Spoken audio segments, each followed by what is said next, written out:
Ladies and gentlemen, it is a pleasure to have the opportunity to address this conference and share some thoughts with you on this very important topic. I'm sorry I cannot be with you in person.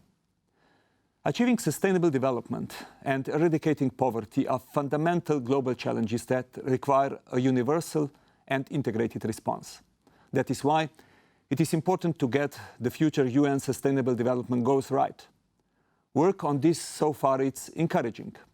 I am particularly delighted that the three dimensions of sustainable development are well reflected in Sustainable Development Goals as proposed in the report of the United Nations Open Working Group, co-chaired by Ambassador Koroshi. The 17 goal areas of the Open Working Group are very close to the 70 priority areas for the future Sustainable Development Goals as identified in the Commission's communication adopted in June. But now back to the European Union. The European Union's vision of sustainable development is to live well within the limits of our planet. This means embracing an economic model that promotes growth through innovation and investments while preserving our natural heritage. The European Union has made sustainable, smart and inclusive growth its top priority in the Europe 2020 strategy, with 5 headline targets related to employment, research and innovation, energy and climate change, education and poverty eradication.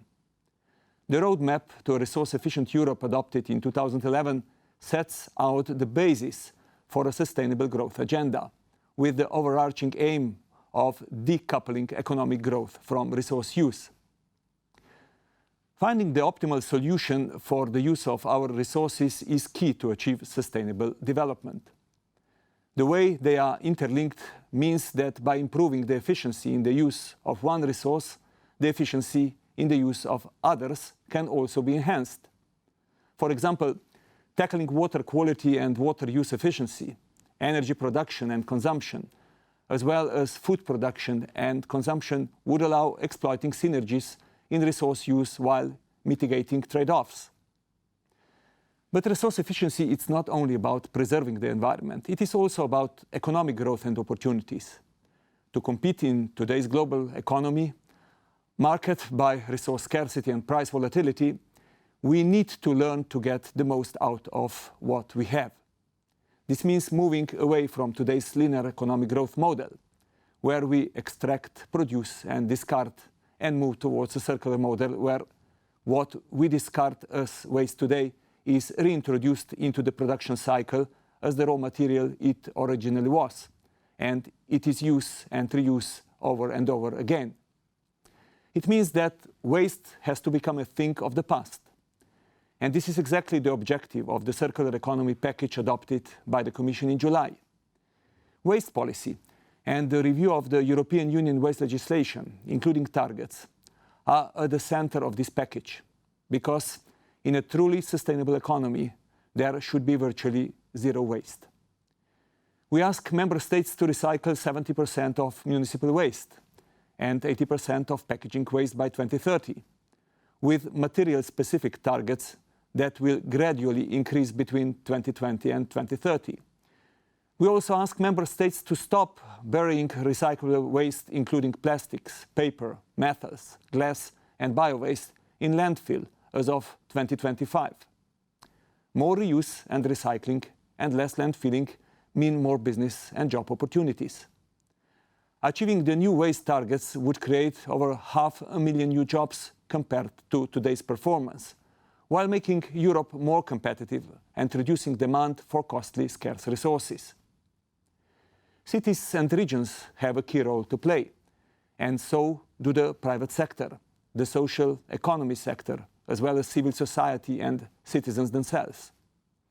Hungary is one of the best performers amongst the new European Union member states.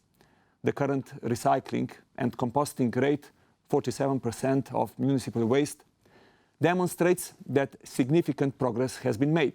In fact, Hungary is performing better than a number of so-called old member states and is well on track to meet the 2020 target for municipal waste recycling.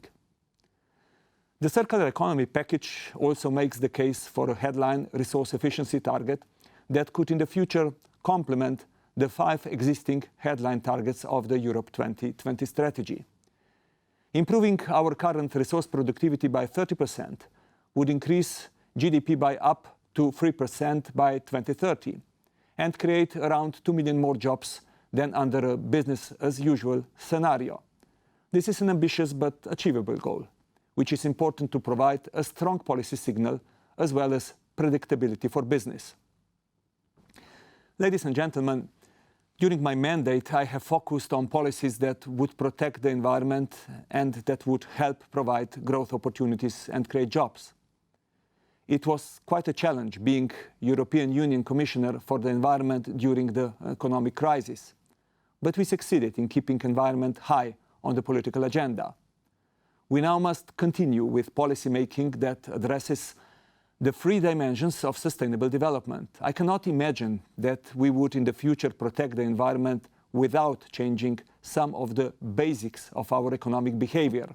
And on the other hand, I cannot imagine that we would in the future talk about economic growth and jobs, ignoring that we live in a finite world. Economic growth and environmental protection are simply 2 sides of the same coin. And it is about time that we stop flipping it. I wish you a fruitful conference, and I thank you for your attention.